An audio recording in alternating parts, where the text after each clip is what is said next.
Hello all. ఈ వీడియోలో Saras oil movie review అయితే తెలుసుకుందాం. రీసెంట్ గానే ప్రైమ్ వీడియోలోకి అయితే స్ట్రీమింగ్ వచ్చింది. తెలుగు డబ్బింగ్ లేదు భయ్య, ఇంగ్లీష్ లాంగ్వేజ్ ఉంటుంది, సబ్ టైటిల్స్ తో చూడొచ్చు. మూవీ రన్ టైం వచ్చేసి 1 hour 43 minutes అలా ఉంటుంది. స్టోరీ ప్లాట్ విషయానికి వచ్చేస్తే ఇది ఒక ట్రూ స్టోరీని బేస్ చేసుకుని తీశారన్నమాట. సారా రెక్టర్ అని చెప్పేసి ఒక 11 years ఓల్డ్ ఒక ఆఫ్రికన్ అమ్మాయి అయితే ఉంటుంది. ఆమె ఒక్లహోమాలో అయితే పుట్టుద్ది అనమాట. ఎర్లీ 1900s లో జరిగే స్టోరీ ఇదంతా కూడా. సో ఆమె యొక్క రియల్ లైఫ్ గురించి మీరు ఈ మూవీలో తెలుసుకుంటారన్నమాట. ఇక ఓవరాల్ గా నాకు ఎలా అనిపించింది అంటే ఇట్స్ గుడ్ భయ్య, నాకైతే నచ్చింది.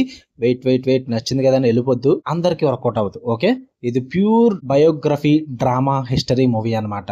ఓన్లీ డ్రామానే ఉంటుంది స్టార్టింగ్ నుంచి ఎండింగ్ వరకు. ఈ సారా రెక్టర్ అనే 11 years ఓల్డ్ యొక్క బయోగ్రఫీని చూపిస్తారు మీకు. అది కూడా మీకు ఏదో పెద్ద ట్విస్ట్లు టర్న్లు ఉంటాయని కూడా చెప్పను నేను. చాలా క్లాసిక్ డ్రామా ఉంటుంది అండ్ 1900 సెటప్ లో కాబట్టి దానికి తగ్గట్టుగానే ప్రెజెంట్ చేస్తారు. సో దాని పరంగా ఓకే అనుకుంటేనే మీరు వెళ్ళి చూడండి.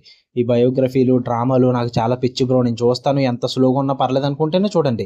అలా అయితేనే వర్కౌట్ అవుతుంది. ఓకే, నాకు వీటి పరంగా మూవీ అయితే నాకు నచ్చింది. నేనైతే ఎక్కడ ఫార్వర్డ్ కూడా చేయలేదు. డ్రామా చాలా నీట్ గా అనిపించింది, నాకైతే బాగా వర్కౌట్ అయింది భయ్య. పాజిటివ్స్ కూడా ఇవే మెన్షన్ చేస్తాను.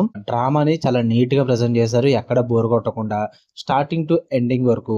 ఆ సారా రెక్టర్ అనే క్యారెక్టర్ ని చాలా బాగా ప్రెజెంట్ చేశారన్నమాట. అంటే స్టార్టింగ్ లోనే మీకు స్టోరీలోకి తీసుకెళ్లిపోతారు, పెద్దగా టైం ఏం తీసుకోలేండి. ఎందుకంటే కొన్ని బయోగ్రఫీలు ఉంటాయి, సారా ఎలా పుట్టింది, ఎలా బతికింది, ఏం చేసింది, ఇదంతా చూపించిన తర్వాత మెయిన్ ప్లాట్ లోకి వస్తారు. ఇక్కడ అలా ఏం ఉండదు, డైరెక్ట్ గా ప్లాట్ ఇంట్రడ్యూస్ అయిపోద్ది. సారాకి ఆ ల్యాండ్ ఎలా వచ్చింది, ఆ ల్యాండ్ లో ఆయిల్ ఎలా ఫౌండ్ అయింది, దాని తర్వాత సారా పడిన ప్రాబ్లమ్స్ ఏంటి, ఆ స్ట్రగుల్స్ నే మొత్తం చూపిస్తారన్నమాట. మీకు సారా ఎలా సక్సెస్ అయిందన్నో చూపించరు, సారా సక్సెస్ అవ్వడానికి ఎలాంటి స్ట్రగుల్స్ ఫేస్ చేసింది అన్నది సినిమా అంతా చూపిస్తారు. సో అది నాకు బాగా వర్కౌట్ అయింది. ఏదో ఎక్స్పెక్ట్ చేసా, బట్ వీళ్ళు చాలా మంచిగా చూపించారు, నాకు అది బాగా వర్కౌట్ అయింది అనమాట. అండ్ ఈవెన్ ఆ స్ట్రగుల్స్ కూడా అంటే ఎక్స్ట్రీమ్ స్ట్రగుల్స్ ఉంటాయి అనమాట. వాటిని చూపించిన విధానం కూడా బాగుంటుంది అండ్ ఆ డ్రామాని హ్యాండిల్ చేసిన విధానం కూడా బాగుంటుంది. అండ్ ఏదో ఎక్కువ రన్ టైం ఏం పెట్టేసుకోలేదు, చాలా క్రిస్పీ రన్ టైం పెట్టుకున్నారు. సో దాని పరంగా కూడా వర్కౌట్ అయింది. ఇంకా మెయిన్ లీడ్ సారా క్యారెక్టర్ లో చేసిన నయా డేజీర్ అంట భయ్య, ఆమె పేరు నయా డేజీర్ జాన్సన్ అంట. ఆమె పర్ఫార్మెన్స్ కూడా చాలా బాగుంటుంది. అండ్ ఒక ఇంపార్టెంట్ క్యారెక్టర్ కూడా ఉంటుంది, జాకరీ లెవీ, అదే బెట్ క్యారెక్టర్ అని చెప్పేసి సపోర్టింగ్ రోల్. చాలా బాగా అనిపించింది ఆయన పర్ఫార్మెన్స్ కూడా. ఇంకా టెక్నికల్ విజువల్ కూడా సినిమా చూడడానికి చాలా బాగుంటుంది, ఎందుకంటే 1900 సెటప్ కాబట్టి చాలా తతంగా ఉంటుంది సెటప్ చేయాల్సింది. కాస్ట్యూమ్స్ పరంగా, సెట్టింగ్స్ పరంగా ఇవన్నీ కూడా చూడడానికి చాలా బాగుంది. నెగిటివ్ విషయానికి వచ్చేస్తే ఏముంటుంది, డ్రామాకి మహా అయితే నెగిటివ్ ఏముంటుంది తెలిసిందే కదా. డ్రామా అంటే దానికి ఉన్న శత్రువు ఒకరు, స్లో పేసింగ్.